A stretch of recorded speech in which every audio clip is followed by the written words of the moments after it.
আল্লাহর দরবারে শুকরিয়া জানাচ্ছি, যিনি একটা বিশাল পাথর আমাদের বুকের উপর থেকে নামিয়ে দিয়েছেন।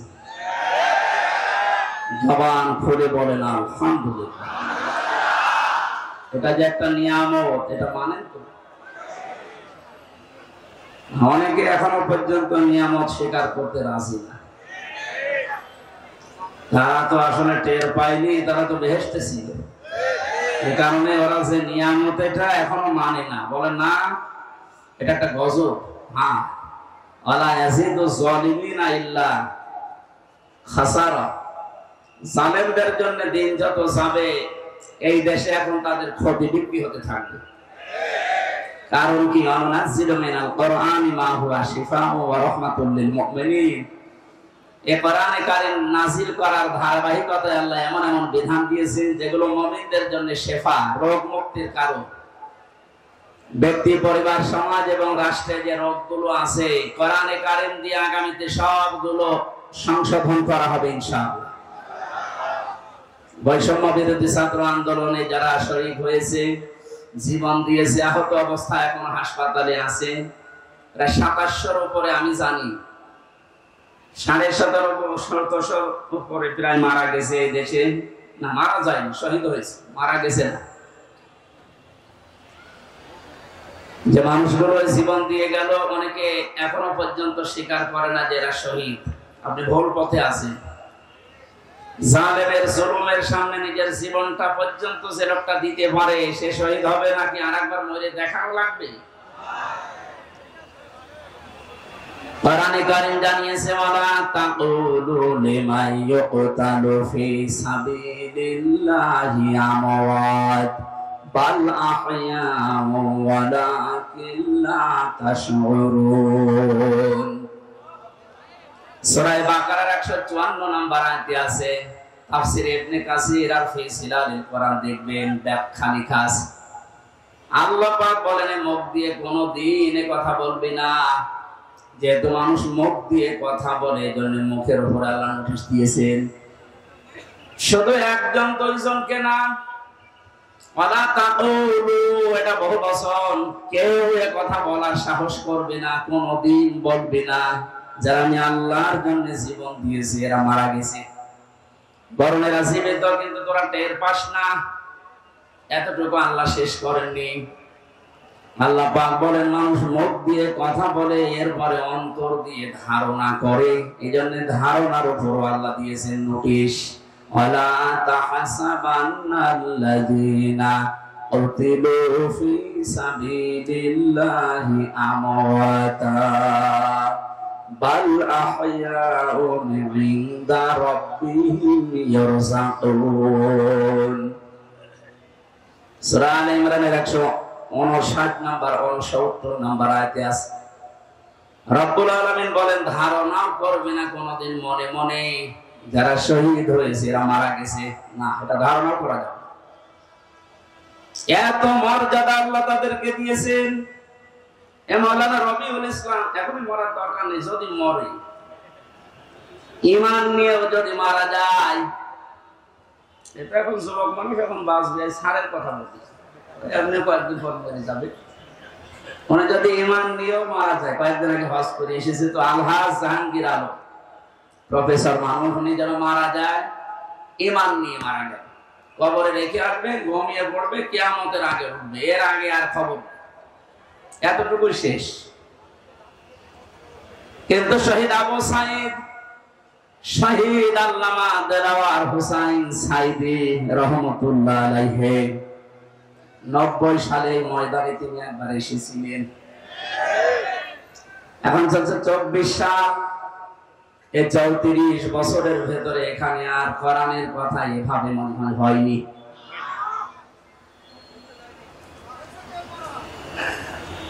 এই মানুষগুলোর নাম বললাম, ওনারা প্রফেসর জাহাঙ্গীরের মতো শুধু ঘুমিয়ে থাকবে কবরে না, আল্লাহ বলেন ওরা জীবিত থাকবে।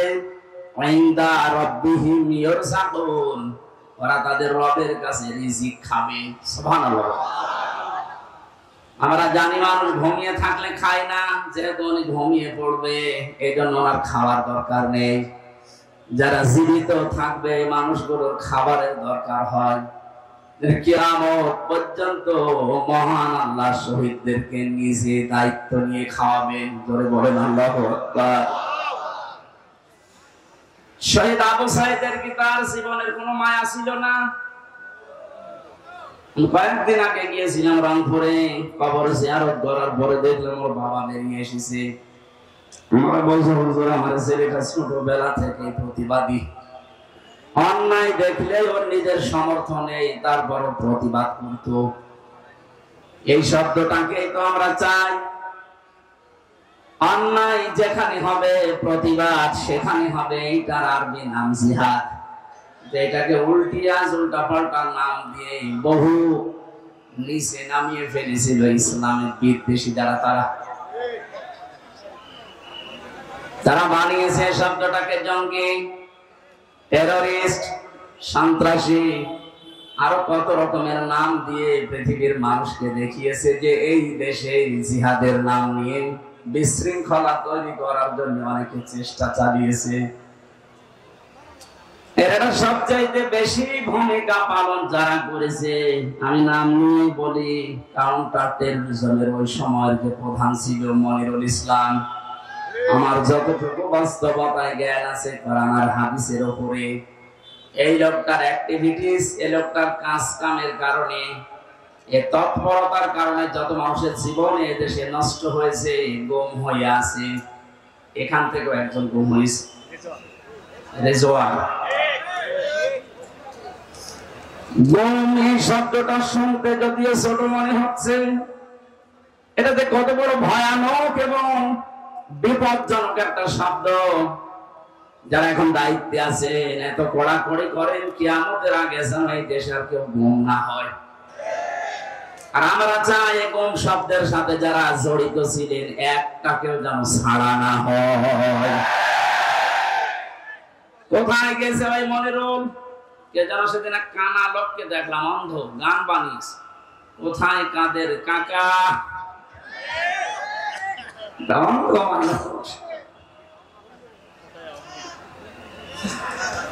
সুতরাং আমরা চাই এই গুমের সাথে যারা জড়িত ছিলেন, আয়না ঘর বানিয়ে যারা মানুষকে একদিন 2 দিন না 8 বছর 10 বছর পর্যন্ত, আমার মনে হয় যাদের ভেতরে অন্তত যারা পরিমাণে মনুষ্যত্ব আছে, তারা কোনদিন আয়না ঘরের ভেতর থেকে পাহারা দিয়ে এসে নিজের বাড়িতে ঘুমানো সম্ভব না। আমার রিমান্ডে যে মাটির নিচে ছিলাম সেখানে ওরা রেখেছিল, আমার উপর যে অত্যাচার করতো, মাঝে মাঝে চিন্তা করতাম আল্লাহ এরাও তো মানুষ, এরা বাড়ি যে স্ত্রীর কাছে থাকে কি করে? এটা তো ঘুম আসার কথা না। এরা নিজেরাই আমাকে বলতো আপনার কোনো দোষ নেই আমরা জানি, তারপরও আপনি এই করতেন আমার সাথে।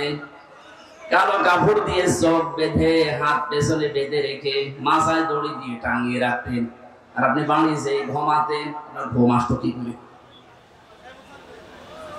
তার মানে মনুষ্যত্বের যারা পরিমাণ একটা কিছু ছিল না, এরা মানুষের বাইরে চলে গেছে।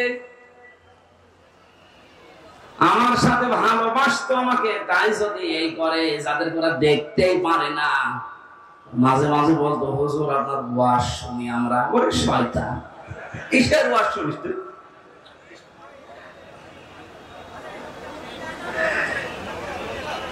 আমি এখান থেকে একটা মেসেজ দিতে যাচ্ছি, যেহেতু রেকর্ড হচ্ছে। আর শুধুমাত্র হারুন, বিপ্লব, বেনজির এদেরকে নিয়ে আলোচনা হচ্ছে না, আলোচনা বেশি হওয়া দরকার টাক মনিরুলকে নিয়ে।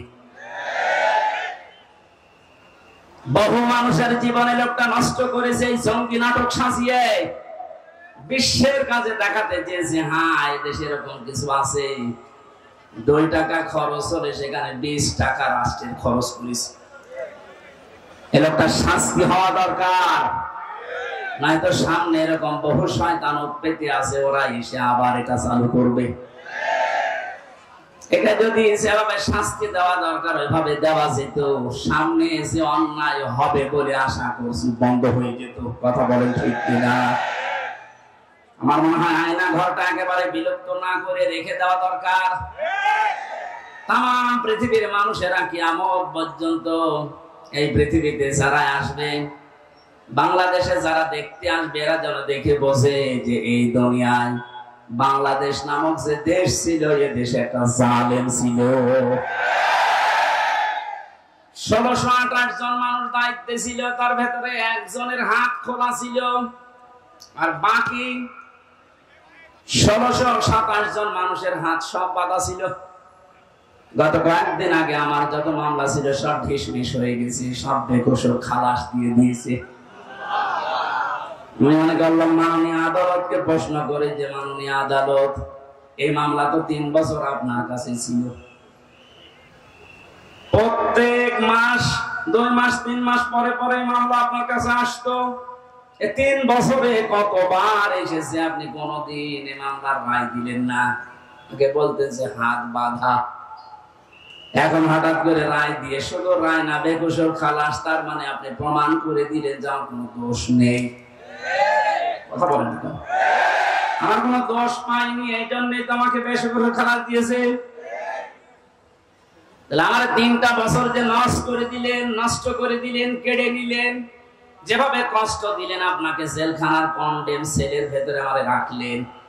আমি চাই আমার মামলার আয়ু ওই মিজান থেকে শুরু করে একেবারে উপরে যিনি বসা ছিলেন, যারা এর সাথে জড়িত, প্রত্যেককে আমার মতো 3 বছর শাস্তি দেওয়া হোক। বেশি করে ফেললাম না? বেশি।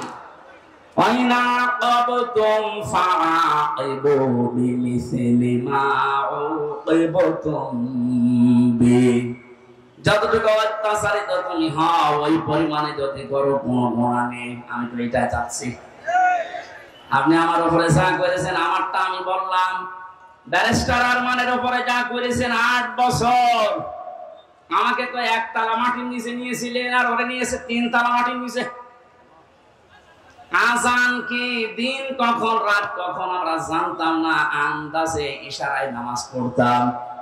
এই কঠোর অবস্থা 1 দিন 2 দিন হলে মেনে নেওয়া যায়, 8 বছর কল্পনার বাইরে চলে যাবে। এরপরও অনেকে সাফাই গাছে যে কি করেছে, তারে কুকুরের মতো তাড়িয়ে দিলেন। আজকে তার ছেলে স্ট্যাটাস দিয়েছে, বাংলার মানুষেরা আমার মাকে কুকুরের মতো বিদায় করে দিয়েছে। লজ্জা করেনি কথা বলতে, কি বলছে না বলছে, মাথা খারাপ হয়ে গেছে। কেন কুকুরের মতো তাড়িয়ে দিয়েছে? তার বাস্তবতায় আয়না ঘর। আমার যতটুকু বাস্তব জ্ঞান আছে, এদেশের 18 কোটি মানুষকে যদি জালেমরা যা করেছে, 18 কোটি মানুষ সবাই বলে আমরা মাফ করে দিলাম, উদার হয়ে। ব্যারিস্টার আরমানের বলছিগুলো মাফ করবে না।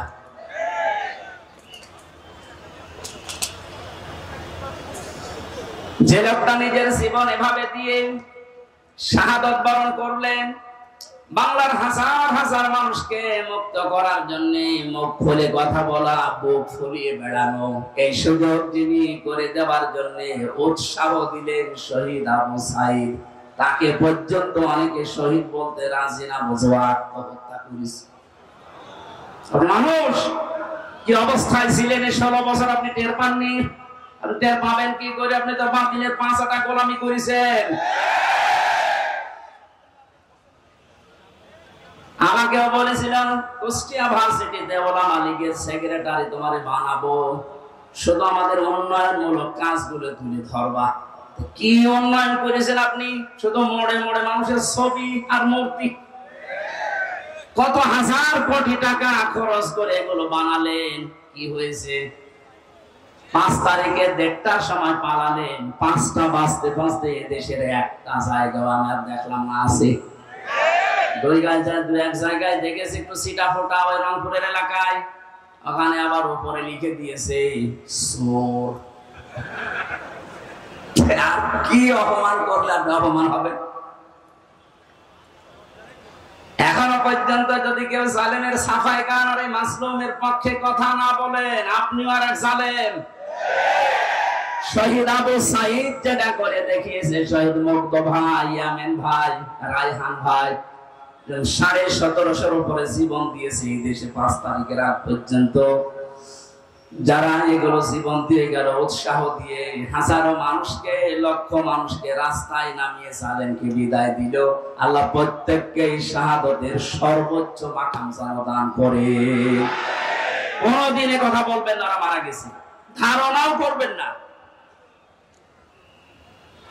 বৈষম্য বিরোধী ছাত্র আন্দোলন করতে গিয়ে যে 9 দফা আমি দেখতে পেয়েছিলাম, এর 2 নাম্বার যে দফা ছিল রাষ্ট্র সংস্কার করবে, তারা শুরু হয়ে গেছে অলরেডি। আমরা আহ্বান জানাবো যারা দায়িত্বে আছেন, ইমিডিয়েটলি সকাল আসতে আসতে যেন শুনি বাংলার 1628টা চেয়ারের আগের কেউ নেই, সব নতুন এসেছে। এটা এত জরুরি এখন, কারণ এগুলো সব ছিল জালেমদের দোসর। জালেমের একা অত ক্ষমতা ছিল না, এগুলো সব সাহায্য করেছে। যতগুলো কারাগারে আলেমদেরকে সব চাইতে বেশি শাস্তি দিয়েছে, তার ভেতরে কাশিমপুরের হাই সিকিউরিটি। এটা এরা হুজুর দেখলে, আলেম দেখলে, একামতের দিনের লোক দেখলে ওদের বৃদ্ধি বেড়ে যেত। অন্যান্য মানুষ মার্ডার করে এসেছে, তারা সারাদিন ঘুরে বেড়ায়। আর আমার মূল্য চুরি মামলা 24 ঘন্টা ফাঁসির কন্ডেম সেলের ভেতরে তালা লাগিয়ে রাখে, এরপর আবার সিসি ক্যামেরা দিয়ে রাখে।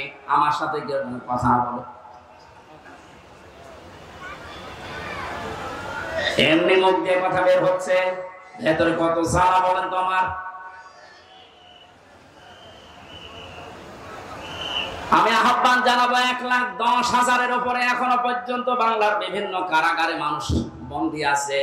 এর ভেতরে আমার মনে হয় 100 জনের 70 জনই তার মামলা সম্পর্কে আমার মতো জানি না। আমি যেমন 3 বছর পরে মুক্তি পেয়েছি, ওরাও দেখবেন 3-5 বছর 10 বছর পরে এমনি মুক্তি পেয়ে যাবে। শেষে প্রমাণ করবে আদালত যে এ নির্দোষ, কোনো দোষ পেলাম না। তাহলে 10 বছর নষ্ট করলেন কেন? আমার যে ধারণা, বাস্তবে আমার মনে হয় যত মানুষ বেকসুর খালাস পাবে, এর সাথে যে পুলিশ জড়িত, যে কর্মকর্তা জড়িত, যে বিচারপতি জড়িত, এতদিন আপনি রায় দিবেন না কেন? বলেন আমার হাত বাঁধা। হাইকোর্টের বিচারপতি যদি বলে আমার হাত বাঁধা, চেয়ারে বসার দরকার কি? ভ্যানসানি খান। যেহেতু 1628 জনের মাত্র একটা হাত খোলা ছিল, বাকি সব বাঁধা ছিল। আমার বিচারপতি আমার এই কথাই বলতো, হুজুর কি করবো, এতদিন হাত বাঁধা ছিল, এখন হাত খুলে গেছে, এজন্য কোনো কিছু দেখতে পাই না। আমার মামলাটা এভাবে দেখার পরে বলছে কি নিয়ে বিচার করব, কোনো মাল নেই, খালাস দিয়ে দিল। ওনার যেমন হাত খোলা, এখন ন্যায় বিচার করার সাহস পাচ্ছে, শক্তি পাচ্ছে। সারা দেশে যত চেয়ার আছে, কারো হাত আমরা বাধা দেখতে চাই না, সব খোলা দেখতে চাই। কালকে আমার রাতে ছিল চৌগাছা, ওসি সাহেব এসে আমার সাথে খাবার খাবে বলে আকাঙ্ক্ষা পেশ করে যে খাবার খাবো। দেখা করার পর বলছো, হুজুর আমি আপনাকে থানায় এই কয় বছর আসতে দেয়নি, আমার মাফ করে দেন, আমার কিছু করার নেই, আমার হাত বাঁধা ছিল। শুধু এই ওসি না, এদেশের 1628 জন যে বলছে, আমি হিসাব করে করে দেখেছি, 64 জেলার 64টা ডিসি, এসপি, এএসপি, টিওনো, ওসি, এমপি, মন্ত্রী, উপজেলা চেয়ারম্যান, মেয়র, এগুলো হিসাব করে মিলাবেন, দেখবেন কলম খাতা দিয়ে 1628 জন হবে। এই মানুষগুলো এখন সব যেহেতু হাত খোলা, আমরা চাই যে এদের হাত কিয়ামতের আগে যেন আর কেউ বেঁধে দিতে না পারে, তাহলে ন্যায় বিচার কায়েম হবে। আর পরিপূর্ণ যদি দেখতে চান তাহলে কোরআন লাগবে। কথা বলেন না কেন? অনেকে প্রশ্ন করে, কয়েকদিন আগে আপনি সিঙ্গাপুরে, মালয়েশিয়া গেলেন, ওখানে তো কোরআনের আইন চলে না, তো ওখানে তো ন্যায় বিচার আছে। হ্যাঁ আছে, 100 নেই। ওরাও আন্দাজের উপরে মানুষের কথা শুনে অনেক অবিচার করে, আমি নিজে দেখেছি। কারণ ন্যায় বিচার কায়েম করার জন্য এইটার বিকল্প পৃথিবীতে কিছু নেই। আমান হাকামা বিহি আদালা, যারা কোরআন দিয়ে বিচার করে এরা ন্যায় বিচার কায়েম করতে পারে। সুতরাং পৃথিবীর যেখানে এইটা কায়েম না হবে, 100% আপনি ন্যায় বিচার পাবেন না। 53 বছর তো দেখতে পেলেন, এই যে মাওলানা আজিজুর রহমান মুরব্বী বসে আছে, 53টা বছরই হয়তো উনি দেখেছে, ওনার বয়সটা দেখছি। বাবা চালিয়েছে উনি দেখেছে, স্বামী চালিয়েছে উনি দেখেছে, চাচা চালিয়েছে উনি দেখেছেন। আমার যেহেতু 92 সালে জন্ম, চাচা পর্যন্ত মনে হয় আমি পাইনি, তো বউটা আর ভাবিটা তো দেখলাম। কথা বলছে না কেন? 53 বছরে কি হয়েছে সব দেখতে পেলাম, বিশেষ করে এই দুইটাম কাঙ্ক্ষিত মানে কি আসে তা তো সবই দেখেছি, কারণ মুখে মুখে খালি বুড়ি উড়িয়েছি, উন্নয়নের মহাসড়কে দেশ চলছে। আহ্বান জানাচ্ছি, এখন শুধু বাকি আছে এইটা দিয়ে দেশ চললে কেমন দেখা যায়, এটা দিয়ে যেন বাংলার 56,000 বর্গ মাইল চলে, আর কেমন দেখা যায় এটা দেখে মরা খুব ইচ্ছা আমার। কার কার ইচ্ছা আছে এটা দেখতে? হাত তোলেন তো, লিল্লাহে তাকবীর। আন্দাজে হাত তুলবেন না, সামনে কিন্তু আসছে এটা দেখার। লিল্লাহে তাকবীর।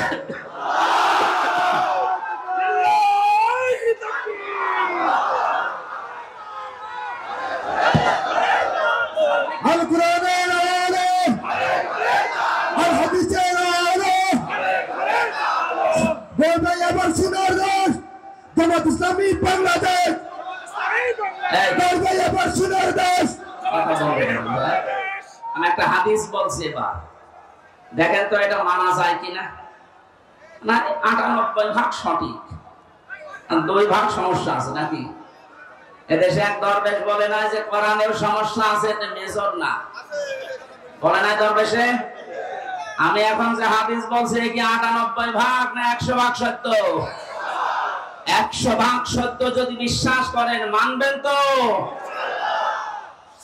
আন আবি হুরায়রা রাদিয়াল্লাহু তাআলা আনহু قال قال النبي صلى الله عليه وسلم। এই কথা বলেন কেন?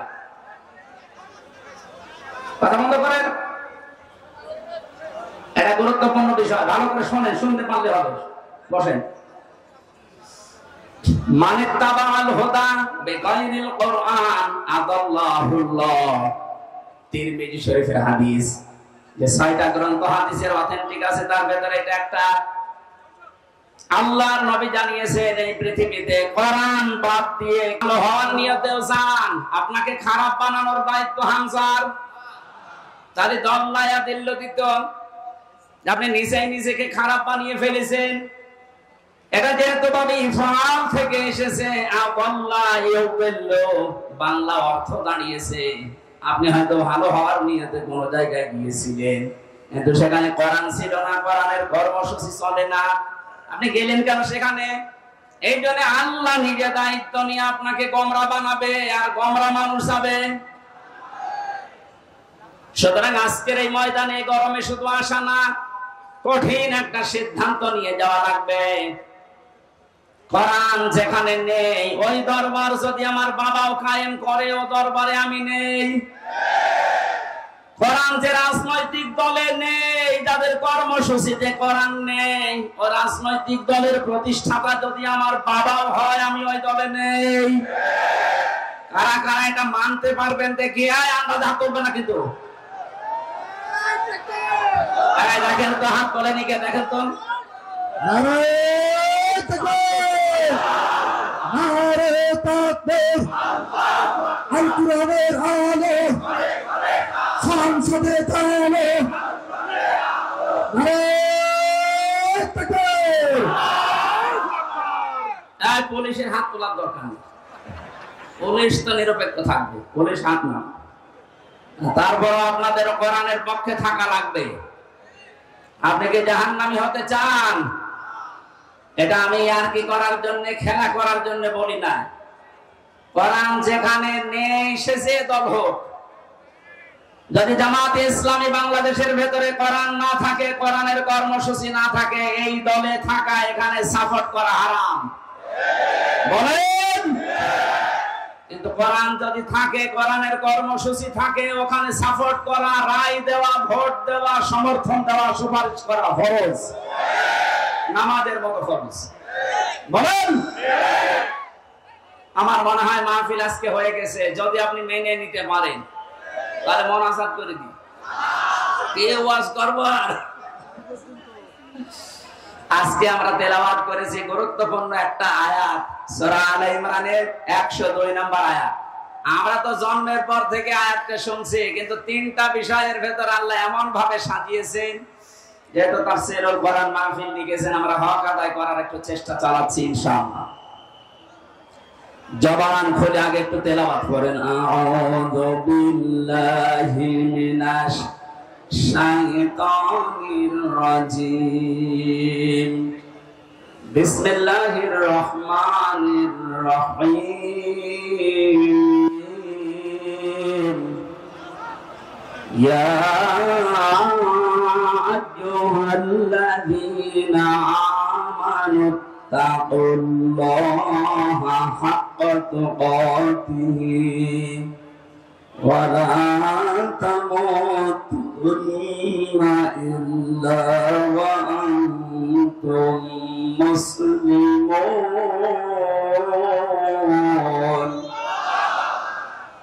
সূরা আলে ইমরান নামকরণ আছে, ঐতিহাসিক প্রেক্ষাপট আছে, বাস্তবতার কিছু শিক্ষা আছে। সবগুলো বলতে গেলে আবার আজান হয়ে যাবে। আমি শুধু এখান থেকে যে শিক্ষাগুলো বের করতে পেরেছি ওইগুলো আপনাদেরকে আমি শোনাচ্ছি। আল্লাহ প্রথমেই ডাক দিয়েছেন শুধু ঈমানদারকে। এই আয়াতের মুখাতেব যারা, তারা ঈমানদার। কোন বেঈমান এই আয়াতের ভেতরে নেই। এখানে যদি কোনো বেঈমান থাকেন আপনি চলে যান। দেখেন তো কোনটা যাচ্ছে না, এটা না। বেঈমানের আর ঈমানের কি পার্থক্য? মানে আমি যে ঈমানদার এটা বোঝা যাবে কখন? ইদা সাররাতকা হাসানাতুকা ওয়া সাআতকা সাইয়্যাতুকা ফাআনতা মুকমিন। সাহাবী প্রশ্ন করলেন, হে নবী, আমার যে ঈমান আছে আমি কিভাবে টের পাবো? বিশ্ব নবী বলেন, যখন তোমার ভালো কাজগুলো তোমাকে আনন্দ দেবে, অন্যায় কাজ দেখলেই তোমার কষ্ট লাগবে, তখন বুঝবে যে তোমার ঈমান আছে। ও বেনাপোলবাসী, এই বেনাপোলে এমন মানুষ আমি পেয়েছি, ভালো কাজ দেখলে করলে ওর আনন্দ লাগে না, কষ্ট লাগতো। এই ময়দানে এনামুল হাসান আমার মাহফিল নিয়েছিল। এখানে যিনি ওই সময় দায়িত্বে ছিল, কি অপূর্ব নাকি নাম জানো, সে যে হাসান হোক, এতটুকু মনে আছে আমার। লোকটা আমার নিজে জানিয়েছে, আপনি যেন যশোর পার হবেন না, মানুষ দেশ ওর বাবার। এখন মামলা খেয়েছে, এখন টের পাচ্ছে। অন্যায়ের ফেরেশতা দেখলাম, ফেরেশতা যদি ওরে ধরে ওর বাপ বলার সময় দেবে না।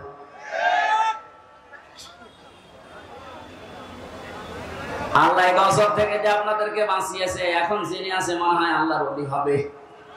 আল্লাহ ওনাকে হায়াতে তাজ্জে বাসিহাত।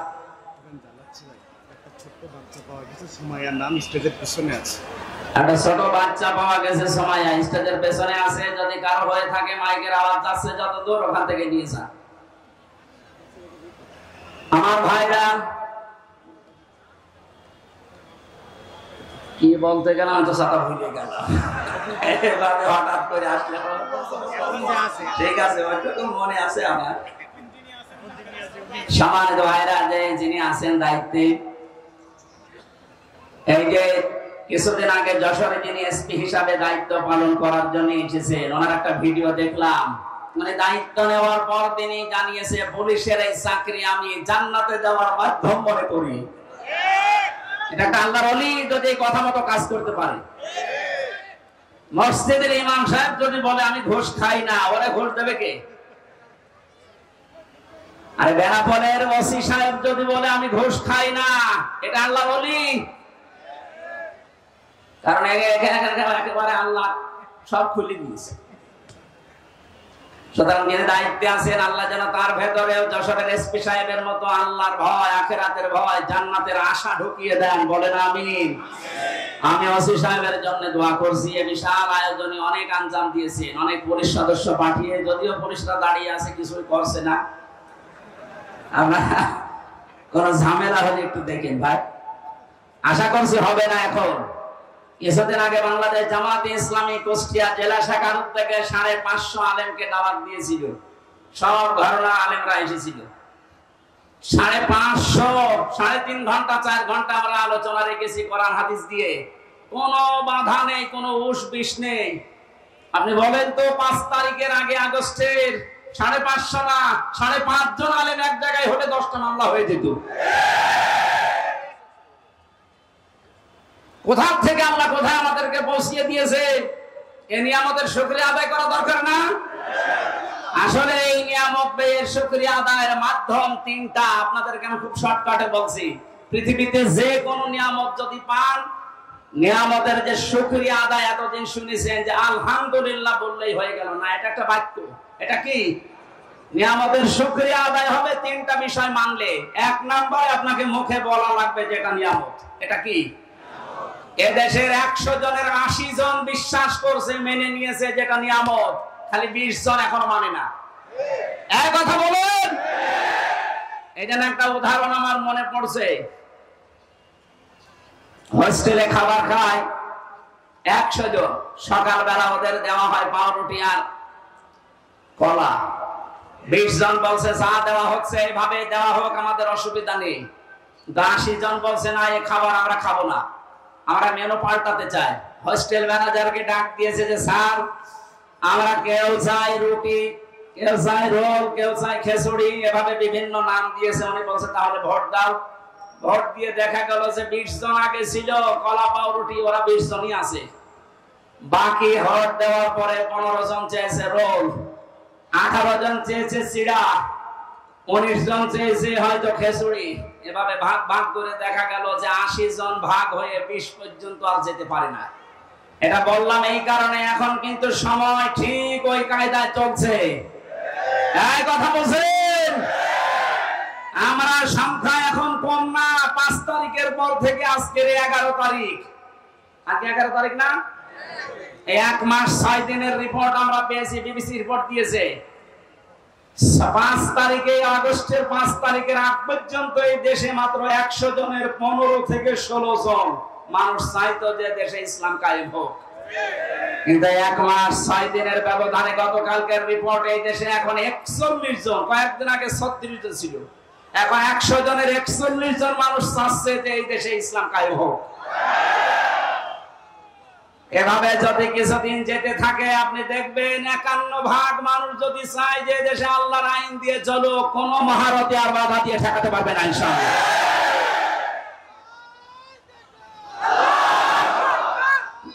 আমার কথা শেষ করতে হবে।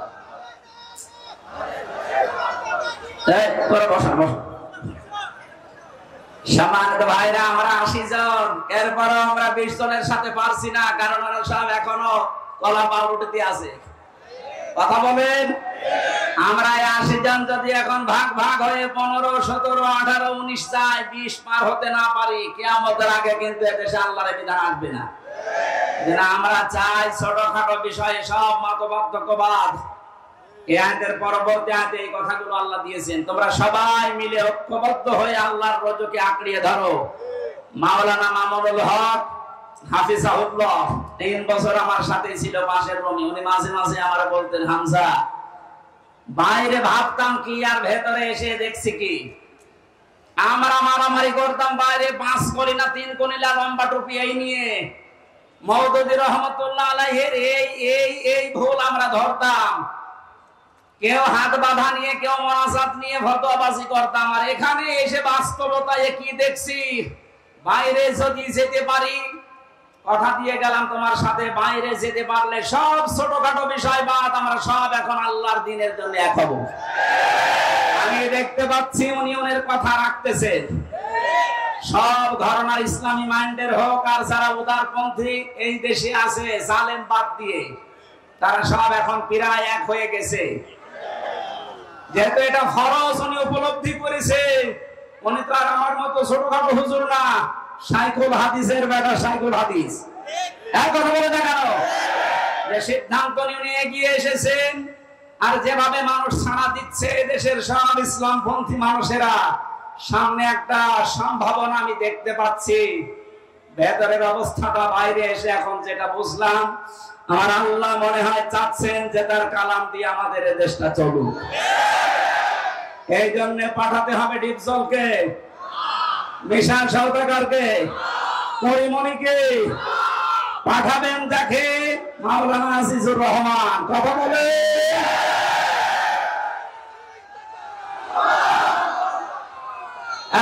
একটু চুপ। সেদিন সিরাজগঞ্জে যাওয়ার পরে আমি নেতৃত্বের গোনা বলে 8টা, এর উপরে কথা বলেছিলাম। এক জালেম এসে বলছে, হুজুর ওয়াজ হচ্ছে না রাজনীতি হচ্ছে? এইটাই আসলে আজ এতদিন পর্যন্ত আমাদের আদর্শ ঠিক করতে পারি নাই, এই কারণে এই মাথার উপরে যাদের ঝড়ি ছিল আমাদের পর্যন্ত আসে না। রাসূলুল্লাহ আবু সাহেলের মাথা থেকে, আবু লাহাবের মাথা থেকে খাদ্যের ঝড়ি যখন আবু বকরের মাথায় দিয়েছেন, ওমরের মাথায় দিয়েছেন, এতদিন যারা খাবার পায়নি এখন খাবারের অভাব হয়নি।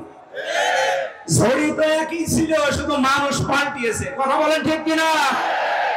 আমরাও তো ঝড়ি ঠিকই আছে, শুধু পাল্টিয়ে চাকলাদার মার্কা লোককে বাদ দিয়ে আমরা আসিজুর মার্কা লোক চাই। ঝড়ি ঠিকই থাকবে, খাবারের অভাব হবে না ইনশাআল্লাহ।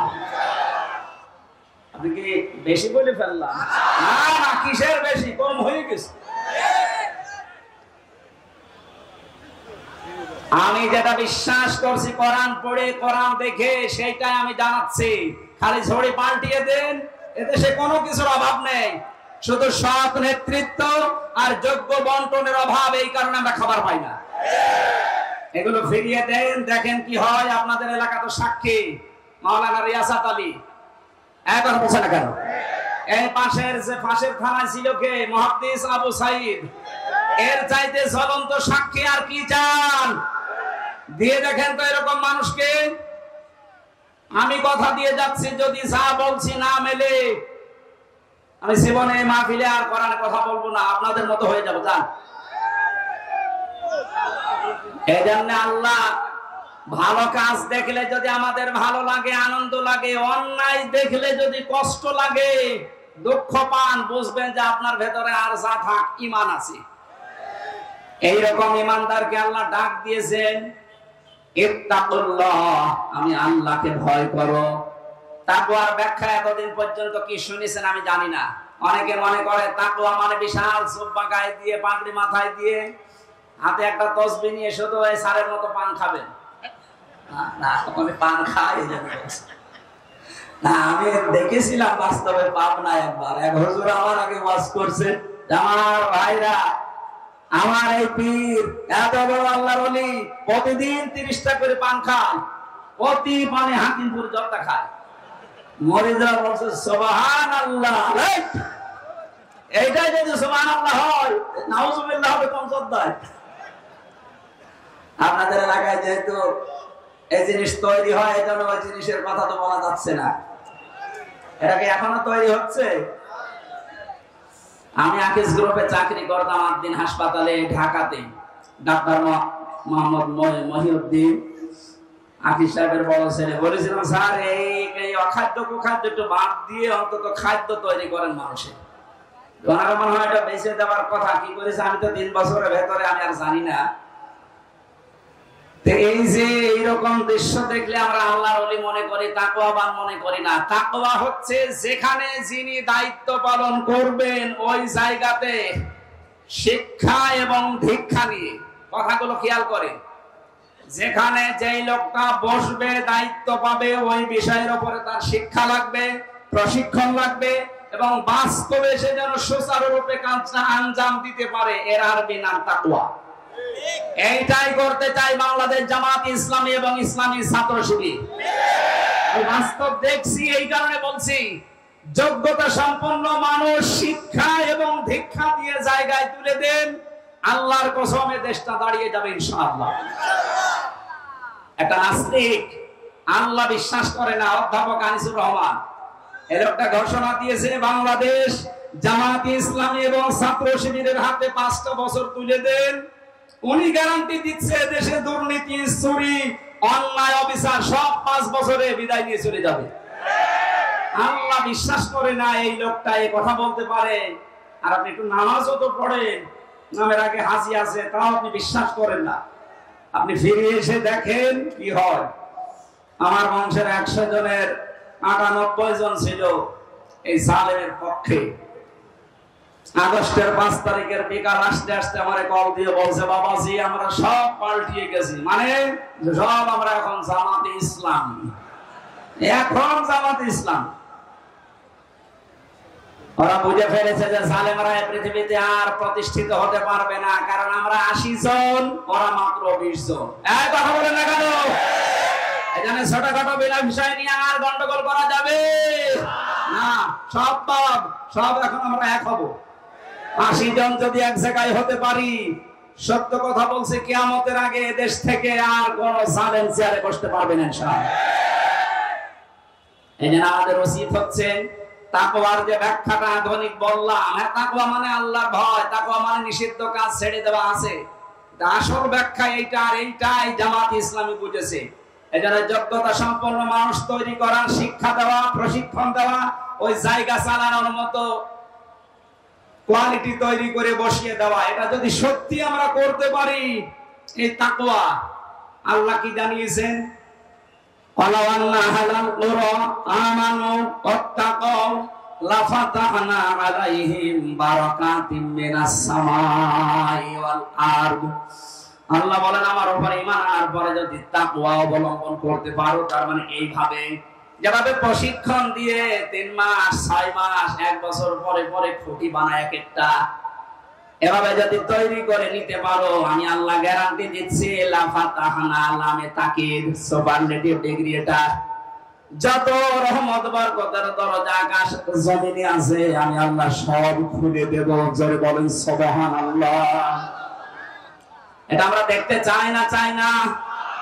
লাফাতাহানা দিয়েছেন আল্লাহ, আল্লাহর গ্যারান্টি মিথ্যা মনে হয়?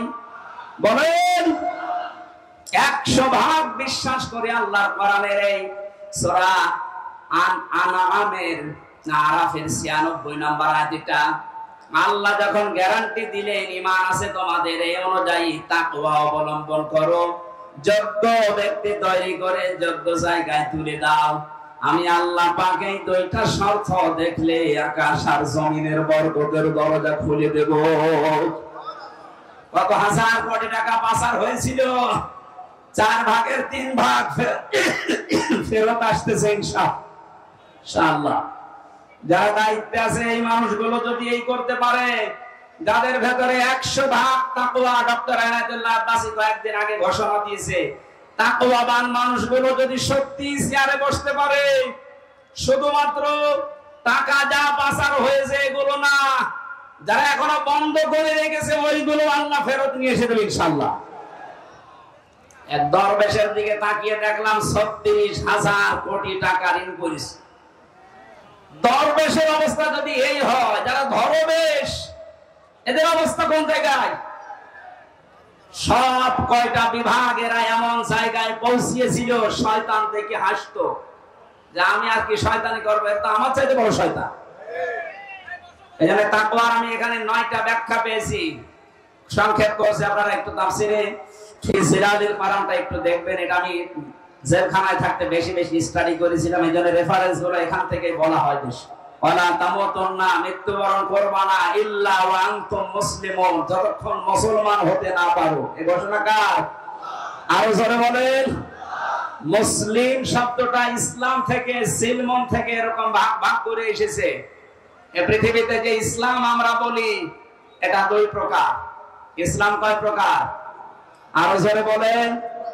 একটা ইসলাম হচ্ছে প্রাকৃতিক ইসলাম, আর একটা হচ্ছে শরঈ ইসলাম।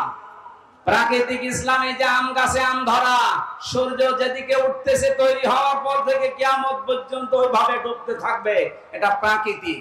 এটা কি? এইটার দায়িত্ব আল্লাহ মানুষকে ছেড়ে দেয়নি। সারা জীবন চেষ্টা করলেও আপনি আম গাছে তাল ধরাতে পারবেন? কারণ এই নিজাম, এই নিয়মটা কার বলেন তো? আল্লাহ এটা কায়েম করে দিয়েছেন, কিয়ামত পর্যন্ত থাকবে। কিন্তু শরঈ ইসলাম যেটা কাগজে আল্লাহ দিয়েছেন, এই যে কোরআনের কাগজে, হাদিসের কাগজে, এই কাগজের ইসলাম জমিনে দাঁড় করানোর জন্য আল্লাহ পাক নিজে দায়িত্ব নেননি, এটা আমাদের উপরে ছেড়ে দিয়েছেন। এর আগেও আল্লাহ নেয়নি, এখনো নিচ্ছেন না, ভবিষ্যতেও নেবে না। হ্যাঁ, আমাদের অ্যাক্টিভিটিস দেখে আল্লাহ আমাদের হাতে তুলে দেবে। ইন্নাল্লাহা লা ইউগায়্যিরু মা বিকওমিন হাত্তা ইউগায়্যিরু মা বিআনফুসিহিম। যতক্ষণ পর্যন্ত কোন জাতি নিজের ভাগ্য পরিবর্তনের চেষ্টা না চালায়, ততক্ষণ আল্লাহ ভাগ্য পরিবর্তন করে দেয় না। এই কথা মানেন তো? সময় সুযোগ যখন এসেছে আমাদের ভাগ্যকে আমাদেরই পাল্টাতে হবে। এই কাগজের ইসলামকে জমিনে নিয়ে আসা লাগবে ইনশাআল্লাহ। বলেন, এটা যদি সত্যি জমিনে ইজহার হয়ে যায়, মান করাল কোরআনা ফাস্তাজহারাহু, যে ব্যক্তি কোরআন পড়ে আর কোরআনকে বিজয় করার চেষ্টা করে, ফাহাল্লা হালালাহু ওয়া হারামা হারামাহু, এর হালালকে হালাল হারামকে হারাম জেনে ছেড়ে দেয়, আদখালাহুল্লাহুল জান্নাহ, নবীজি বলেন আল্লাহ তাকে জান্নাতে দিয়ে দিয়েছে। বলেন আল্লাহু আকবার। এই কাজ যদি কেউ না করে, দুনিয়ার কাজ মনে করে ছেড়ে দেয়, যে কাগজ ইসলামকে জমিনে প্রতিষ্ঠিত করা এটা রাজনীতি, দুনিয়ার কাজ, নবীজি বলেন মান মাতা, যে ব্যক্তি মরে গেল, অলাম ইয়াফুজু, গজওয়া করা, আন্দোলন করা, দিন কায়েম করার কোন সিদ্ধান্ত, মন মানসিকতা, সাপোর্ট তার ছিল না, অলাম ইউহাদ্দিস বিহি নাফসাহু মাতা আলা শুবাতিন মিনান নিফাক, এই লোকটা মারা যাওয়ার সময় নামাজি হতে পারে, রোজাদার হতে পারে, হজ করা হতে পারে, কিন্তু মুনাফিক হয়ে মরবে। বলেন নাউযুবিল্লাহ। আল্লাহ আমাদের হেফাজত করুন। প্রচন্ড গরম, এক আর রাতের মাহফিল শেষ আমরা করি, এজন্য খুব তাড়াতাড়ি করছি। এত গরমে